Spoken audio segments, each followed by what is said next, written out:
हल कहे जिंदगी तोहरा नावे तरमीम हो गई, जिंदगी तोहरा नावे हो गए, जिंदगी तोहरा नावे तरमीम हो गई।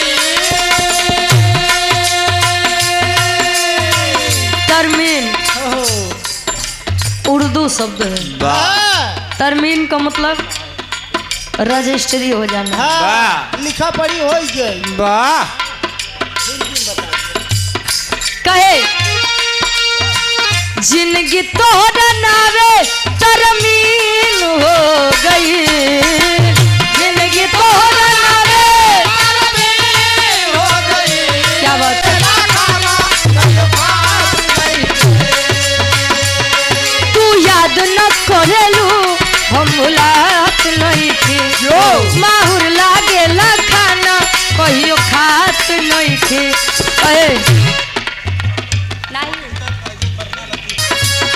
तू याद न करेलू हम मुलाकात नहीं थी, माहुर लागेला खाना कहियो खात नहीं थी।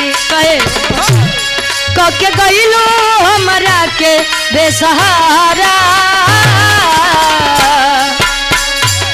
कके गईलू हमरा के बेसहारा।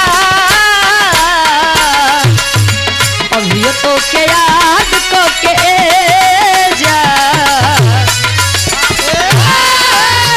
अभी तो के याद कके जा, रो देला दिलवा बेचारा।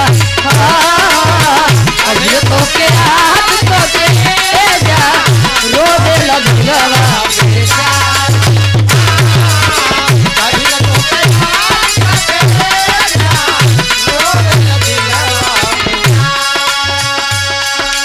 होता है प्रेम। बात के सारी थोड़ी देर का सफर है, कुछ देर बाद लोग अपने अपने घर चले जाएंगे, रह जाएंगी तो केवल यादें हमरा ही कहे। क्या कहे जा रहे हो लौट के आना, ऐसे तुम हमको न भुलाना। जा रहे हो लौट के आना, ऐसे तुम हमको न भुलाना। जा रहे हो लौट के आना, ऐसे तुम हमको न भुलाना।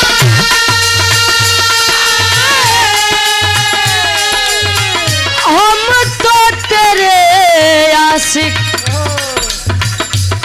वाह, हम तो तेरे आशिक पुराने हैं, हम तो तेरे आशिक पुराने हैं। हम दीवाने हम दीवाने हम दीवाने हैं तेरे, हम दीवाने हम दीवाने हम दीवाने हैं तेरे, हम दीवाने हम दीवाने हम दीवाने हैं तेरे, हम दीवाने हम दीवाने हम दीवाने हैं तेरे। वाह, एक छोटा सा भी रहा। लड़का अगर नालायक बत तो का करे, रुपया पैसा इकट्ठा करता है। जिंदगी भर तू इज्जत बनाया, लड़का तुम्हारी अगर गलत काम वाली रास्ता पकड़ ले। हाँ इनके नहीं, मतलब वो वाला नहीं। ए भैया, आप वही लोग कहते हैं या प्रयागराज की पवन सरजमी है जहाँ बिरहा के खेती होता है, और भक्ति भाव भजन के बारे में आप लोग से बढ़िया के जानी भाई। सिटी रोक लो भाई। 144 साल बाद कुंभ मेला लगा रहा, देखा थे कितना जने के किस्मत या प्रयागराज में एक बात बदलेगी भाई। चाय बेच के दतुइन बेच के, अरे क्या करबा ये बारे कबो कबो प्रेम के बात माल लेके चल। माला बेच के माला माल हो गया। अच्छा मेहरारू अगर 10 बात कहती है काका तो उनमें से 4 बात माना, 6 दिन माने नहीं जानला इसे कस दे। हाँ त्यागो गुरुजी। अरे यार रामायण महाभारत ये जान ला आप लोग एकदम पक्का खिलाड़ी है। अच्छा तो सिटी नहीं रुकी रोक भैया यहो जानत बा कहाँ काम का सिटी मारे के बा। आज मर वही खूब का सिटी वाह ए भैया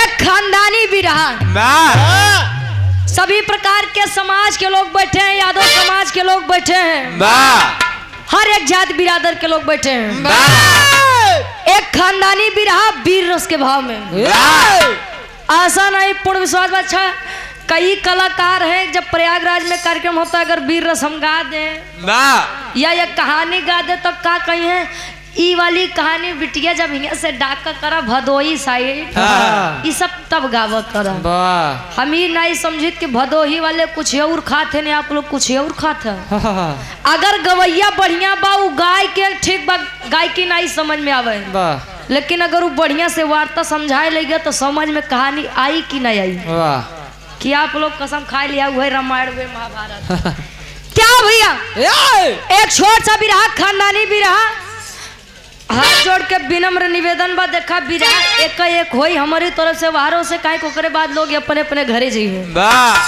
तो हाथ जोड़ के आज दोनों हाथ जोड़त है भाई ऐसी बड़ कोनो हथियारे नहीं बा घरे रख के आई है अगर सुन ले बा समझ ले बा तो आशा नहीं पूर्ण विश्वास बा कहानी शीशक के जैसा साफ होई हमार गारंटी बा त्यावा गुरुजी तनी भाव बने के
पानीदार ही अच्छा लगता है पानीदार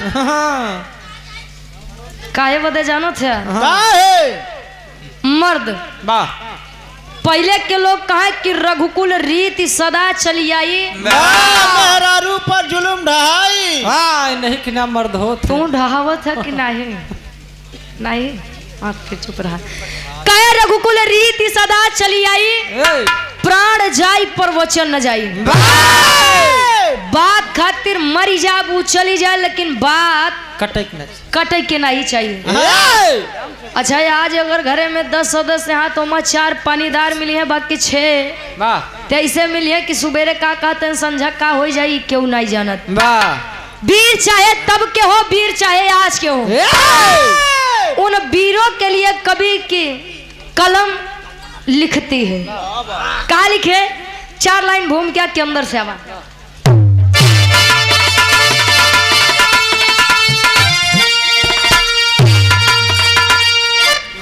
तो जंग जौहर का बजता बिगुल जंग में रंग लाती थी लोरिक की थी जब जवानी रक्त की बूंद में खून है खून का अरे लोरिक के लई का या भोरी के कहानी हर की छाती पे गर्जन करे सर्वदा बोला या भोरी माँ क्यों न पिंड दान हुआ वो मजरी करे गुलामी न मंजूर मुझको करे हक अदा वही बलवान हुआ।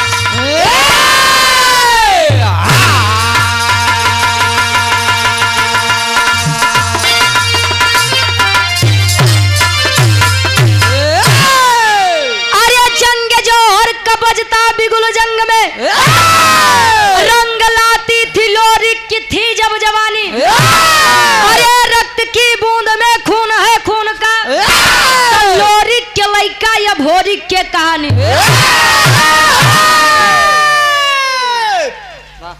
इतिहास के बाद खानदानी भी रहा आहा वीर लोरी गढ़गौरा के वीर वाह वाह वीरताई के बारे में यदि नाम आए तो बिरलोरी और समरू जी का नाम लोग बड़े अदब और सम्मान से लेते हैं। वाह ए भैया लोरी के पिताजी के नाम कुबई दादा रहे। वाह कुबई कुबई उनका नाम रहे, लोग उनका सम्मान से कुबई दादा कहा। वाह कुबई जी के ससुरारी कहाँ भाई आप लोग जानत है? हाथ गावा हाँ तो हर बात नहीं करते तू नीचे कह लिया। ए भैया कुबई जी गढ़गौरा ही बलिया से वाह 70 किलोमीटर दूर गढ़गौरा के वीर कुबई दादाजी के विवाह हमारे नेवाड़ी जेठवाड़ा प्रतापगढ़ में। वाह हाँ हमारे प्रतापगढ़ में हो। आहा कुबई जी के ससुराल हमारे प्रतापगढ़ नेवाड़ी जेठवाड़ा प्रतापगढ़ में खोइलन जी से भई रहे। वाह आ जेठवाड़ा प्रतापगढ़ में एक धाम बा जेकर नाम खोइलन धाम बा। वाह जे बाबू भैया लोग जानत होइए उनकर बात करत है वाह वाह आ नहीं जानते तो हम बताई देते हैं। वाह खोइलन धाम बड़ा पवित्र स्थल है, वाह लोग बड़े श्रद्धा से जाते हैं वहां दर्शन और दीदार करने के लिए। वाह ए भैया कुबई जी और खोइलन जी के बीच में दुई लड़का वाह वीर लोरी और वीर समरू जी। वाह ध्यान देंगे अब वीर लोरी और माई मजरी के बीच में एक लड़का जेकर नाम अभोरिक बताया गया। वाह ए भैया ओहो लोरिक किस नश्वर संसार को छोड़कर गए। वीर अभोरिक जब किशोरावस्था से बाल्यावस्था से किशोरावस्था में आया, वाह मतलब लइकई से जब उकरे जवानी आए। अच्छा पहले के लोग एक बात कहा है, वाह कहा जे करे जवानी आवत हो हाँ तो चोकरत किया तो हार आई रही। हाय कि चली गए ए भैया काहे बदे कहा कि पहले इतना बड़ा बड़ा खेत 4 बीघा 5 बीघा लोग बर्धा से जोतत रहे। वाह ये महुआ वाली शरीर जोन बैठा आय हाय क्या हुआ बेटा कोई काम? हाँ बाबा अपने पिता बिरलोरी का पिंडा दान करने के लिए आया हूँ। वाह बाहर दो गली पहले पिंड दान करी राजा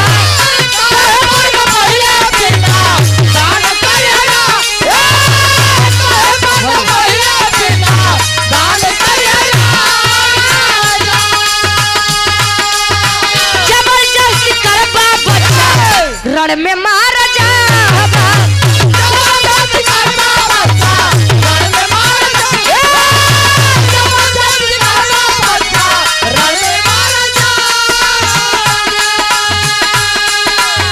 जबरदस्ती करबा बच्चा रण में मार जाबा। तब सुन के खबर भोरी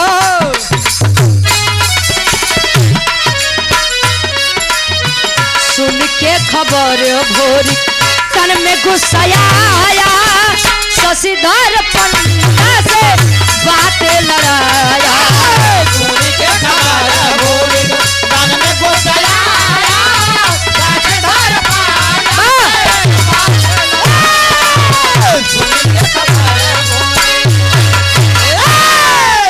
ए भैया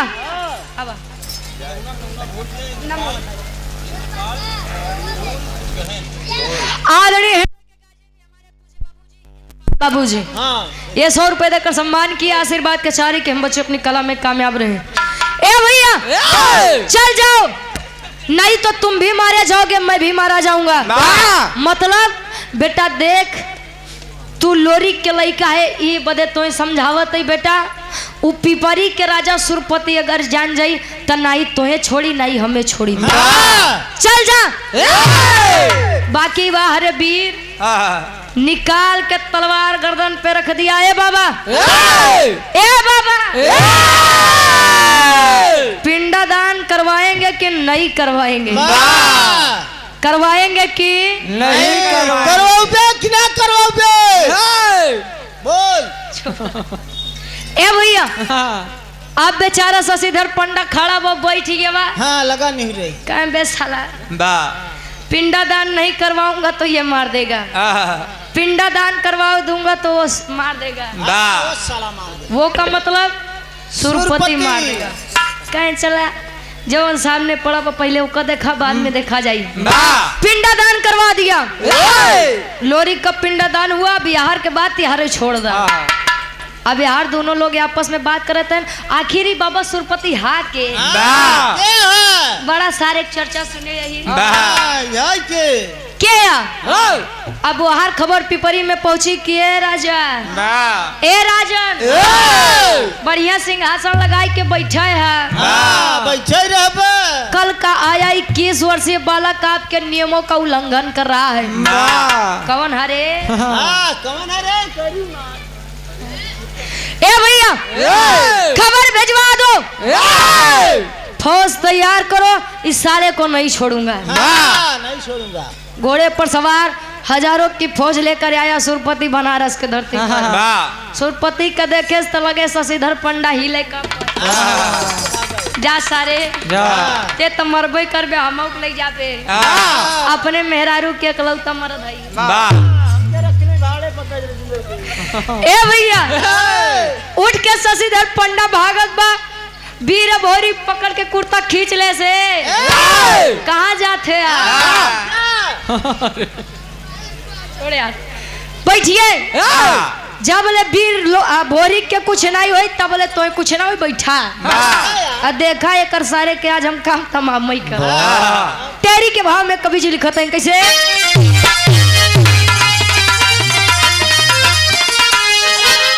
अरे राम जवानी जंगी जूझे जमके, अरे जवानी जंगी जूझे जमके, तलोरिक पूत या भोरी कहे मिटाऊ हमके। अरे हो हमके, अरे हम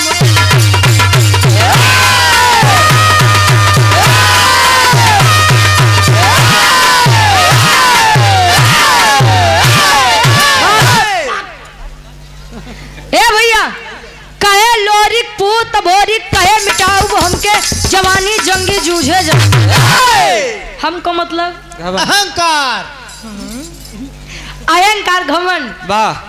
कहेला सरऊ कब्बे से 1000 के कुकुरन लाई के 4 कुकुर लाई के पों कह रहे हो। बड़का वीर बनत है।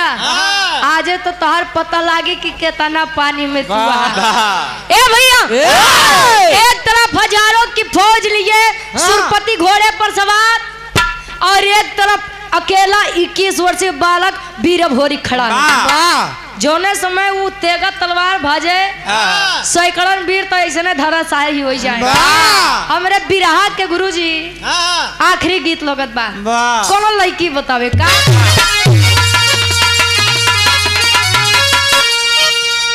आर्य ससुमार तनवा, आर्य ससुमार तनवा, हई नदिया मारे तनवा रे तनवा, हई हो कि तनवा हई हो हमरे भैया के सरवा रे तनवा, हई हो मारे ना हमरे भैया के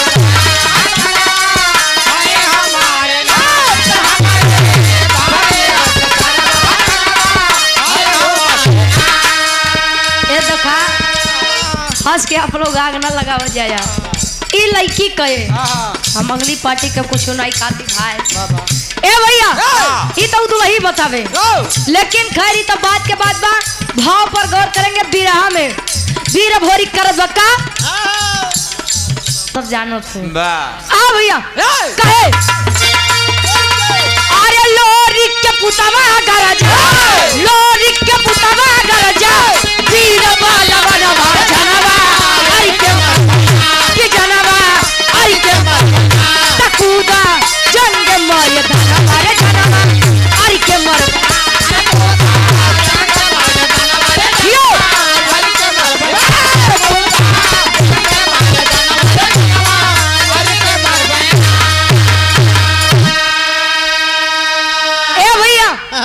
जोने समय तेगा तलवार भाजे सैकड़ा वीर बेचारे जे बचा है कहे लगे मने मंसूरपति के गरियावे छप के तोनो बढ़िया नाम बा, लेकिन अगर गुस्सा लग गए तो अच्छा से अच्छा नाम लोग खराब कर देते।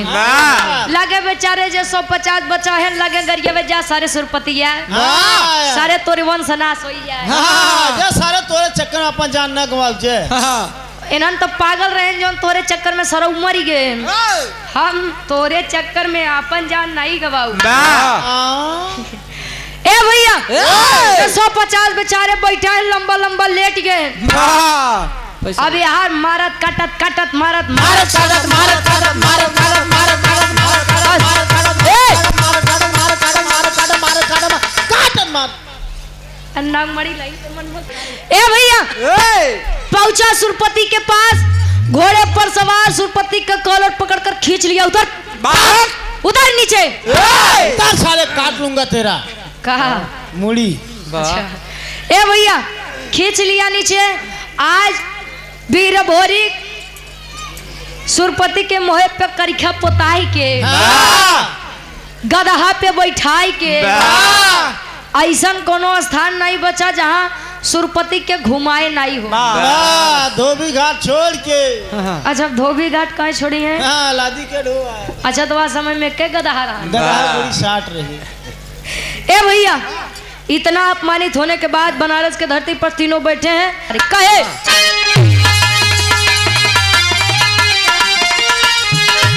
अरे आई केवल पतिया, अरे आई केवल पतिया वन हसी न जीना मुश्किल बा, अरे आई केवल पतिया वन हसी न जीना मुश्किल बा, तब बाप के इज्जत भोरी का